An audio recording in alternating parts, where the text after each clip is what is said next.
Assalamualaikum warahmatullahi wabarakatuh. Apa kabar semuanya? Selamat berbahagia untuk Baraya Sadayana. Berjumpa lagi di channel Sadayana. Pada kesempatan kali ini, alhamdulillah kita kehadiran seorang tamu yang luar biasa, yaitu Kang Teguh Hudaya. Apa kabar Kang Teguh? Selamat datang. Assalamualaikum. Waalaikumsalam. Konkret, Aman. para wargi Sadayana. Kang Teguh Hudaya ini adalah sosok yang luar biasa, unik, dan kadang juga aneh gitu ya. Dan kita hadirkan sekarang ini sengaja karena ada suatu hal yang luar biasa yang bisa kita ambil dari beliau. Sebelum lebih jauh, kita perkenalan dulu dengan Kang Teguh. Saya tanya aja langsung lah, Kang Teguh. Boleh, siap. Namanya Teguh Hudaya. Simple. Bas, nama tahun 80-an. Teguh Hudaya. Cukup. Ada nama. Dari nama itu bisa ada artinya ya. Teguh artinya berpegang teguh. Hudaya dari hidayah. Terus hudayanya? Hidayah. Faman tabi'a hudaya fala khaufun alaihim. Kalau Teguh Hudaya itu hidayahku yang kuat, Yang kuat, yang konsisten. dengan hidayah. Luar biasa. Luar biasa. Berarti dari segi nama aja ini lebih cenderungnya ke seorang yang religius. Dan memang benar. Amin. Ya. Amin. Secara latar belakang pendidikan, Kang Teguh ini dari awal pendidikan dasar, ya dari menengah lah ya biasanya, sampai ke universitas itu adalah pendidikan agama. Betul. Di sananya di mana? Atau Saya di Persatuan Islam. SMP, SMA Persatuan Islam juga. Kemudian setelah itu ke Al-Azhar Al-Azhar University. Oh iya, Al-Azhar berarti ya. Al-Azhar pemirsa, saya lupa bahwa ini. LC ya. LC. Alhamdulillah. Perlu ditanya berapa tahun? Tidak usah. Oke. Karena terlalu lama di sana. Jurusan apa? Saya ngambil hadis. Luar biasa. Hadis usuluddin. Usuluddin, fakultas hadis. Masya Allah. Pakar hadis. Insya Allah, amin ya rabbal alamin. S1 ya. S2 nya kemana? S2 karena saya senang bisnis, ternyata saya memang senang bisnis akhirnya, senang usaha. Jadi saya ngambil manajemen aja, manajemen bisnis. Manajemen bisnis, luar biasa.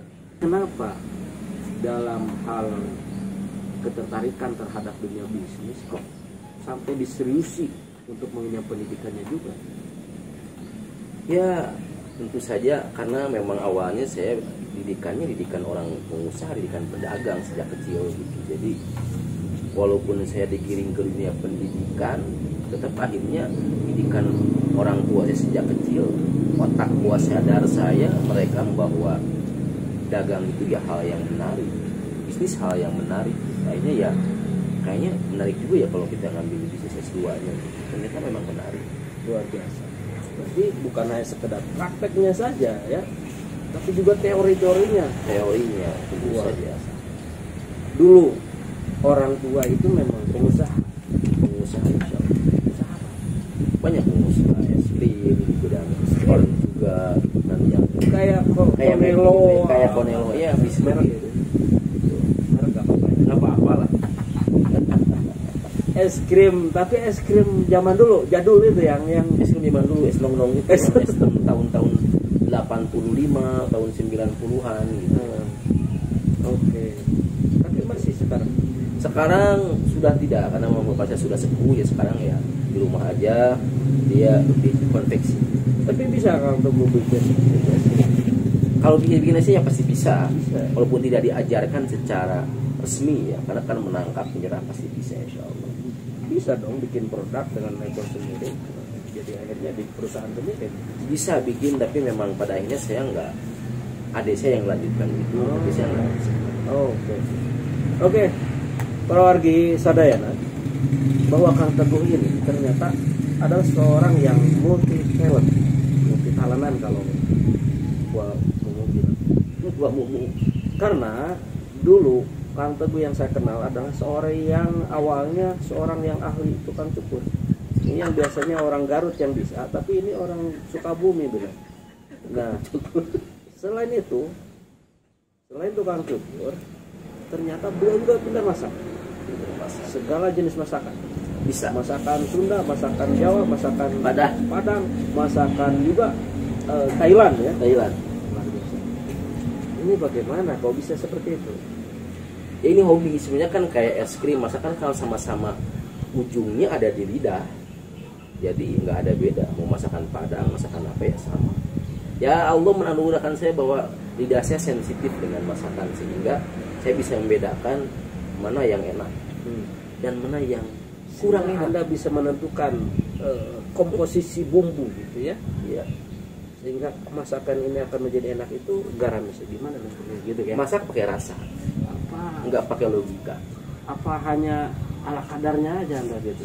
Main habuk-habuk gitu. Sebenarnya tadi Biasanya kan Anda bilang hapuk gitu ya. ya dihabuk-habuk aja ya, intinya kalau masak itu nggak bisa pakai logika, terus pakai rasa. Apakah Yang susah ya rasa tadi itu. apakah itu karena bakat gitu? Sebenarnya ada juga bawaan ya, karena memang realitanya Bakatku resep- butuh maksudnya. bakatku butuh. Teman saya masak dengan resep segitu, rasanya seperti itu. Saya masak segitu dengan resep segitu, ya rasanya beda. Ya beda. Lebih cenderung mana? Bakat alamiah diri Anda atau bakat kebutuhnya itu? Karena bakat butuh. Waktu di Mesir saya nggak ada yang masakin, jadi masak sendiri. Oke. Bahkan mencukur juga. Kalau mencukur iseng-iseng berhadiah dulu, karena saya kan talent tahun 95 itu akan terlihat keren kalau kita bisa punya skill cukur. Cukurnya kan DPR ya, di bawah pohon rindang cukur-cukur, dan akan terlihat keren. Ini memang trennya dulu cukur itu nggak berkawafir, nggak Kenapa bersalah. Anda tidak lanjutkan keahlian mencukur? Ya bahaya. Orang yang mulai tren itu nanti orang yang bahaya, nggak fokus nanti. Gitu. Nggak Tapi bisa. kan Anda bisa kan? Ya akhirnya ya saya kikis sedikit-sedikit. Ini yang saya perbuat nggak di sana, saya perbuat di dunia pendidikan aja cukup. Ya, pendidikan, dakwah, bisnis, seperti itu. Aktivitas sekarang apa? Aktivitas saya sekarang di sebuah institusi pendidikan di Kota Bogor, pesantren ya. Saya bagian litbang, jadi saya meneliti, riset, dan pengembangan. Selain itu, Saya jadi konsultan juga. konsultan Ya bisnis yang nanya-nanya, saya kasih tahu. konsultan pribadi juga atau Ya konsultan Masalah- pribadi. salah Banyak hal pribadi. sebenarnya. Yang curhat juga saya tedunin. Karena saya sudah di psikolog. Juga aktivitas katanya suka menulis. Ya, Sudah. saya juga kalau nulis saya jalani itu karena memang aktivitas yang Sudah berapa buku? buku yang akan saya terbit di tahun ini 2 buku insya Allah. Satu buku novel, satu lagi ada buku tentang entrepreneurship jilid 1. Nanti karena bikin 6 ya, 6 jilid. Tentang entrepreneurship. Betul. Dari segi apanya? Banyak hal, baik dari sisi Motivasi? motivasinya, akuntansinya, Wah, luar biasa. marketingnya, produksinya. Teman-teman, luar biasa. Kang Teguh ternyata sudah mempunyai sebuah karya dalam bentuk buku, dan ini bisa kita guar, ya. Kita guar, Iya, kita guar. Bahasanya guar. bahasa gitu ya. Jerman nih. Guar bukan guar waris, tapi guar ilmu. Guar. Nah, nanti satu saat akan kita hadirkan secara khusus Kang Teguh membawakan isi dari buku itu tentang entrepreneurship. Bagi para wargi sadayana yang minat, yang mau dan penasaran dengan apa isi dari buku itu, silakan nanti komen di bawah dan acungkan telunjuknya bahwa Anda minat. Satu waktu nanti akan kita undang dan kita hadirkan beliau untuk khusus membedah buku itu. Dan tentunya Kang Teguh, selain dari aktivitas dan juga beberapa hal yang Kang Teguh tekuni sekarang, tentu ada cita-cita ke depan. Mau jadi apa? Saya cerita sih mau jadi presiden waktu kecil. Tapi ternyata Jadi susah presiden nggak usah itu ya. repot-repot sekarang. Asal banyak uang. Saya cita-cita udah, jadi saya fokus di menulis aja. Fokus menulis. Menulis Hanya sekedar jadi penulis saja. enggak juga. Saya punya lembaga pendidikan dan saya bisnis di properti dan kuliner. Jadi punya bisnis dalam bidang Bisnis. properti, kemudian punya lembaga pendidikan, Lembaga pendidikan dan juga tetap aktif menulis tetap itu karya, sebagai konsultan tetap luar biasa. Oke, terakhir dengan cita-cita yang luar biasa itu tadi, kira-kira apa yang mau disampaikan buat kita ini sebagai motivasi? apa sih, nggak ada yang perlu saya sampaikan, mereka juga sama-sama tahu ya, intinya bahwa hayatuna kulluha ibadah. Nah, Satu, bahwa hidup di sini ada ibadah. wah, Kemudian lagi bahwa Allah menciptakan manusia di sini nggak sia-sia, artinya bakal diminta pertanggungjawabannya, usia kita, fisik kita, uang kita, bahkan nanti ilmu kita bakal ditanya.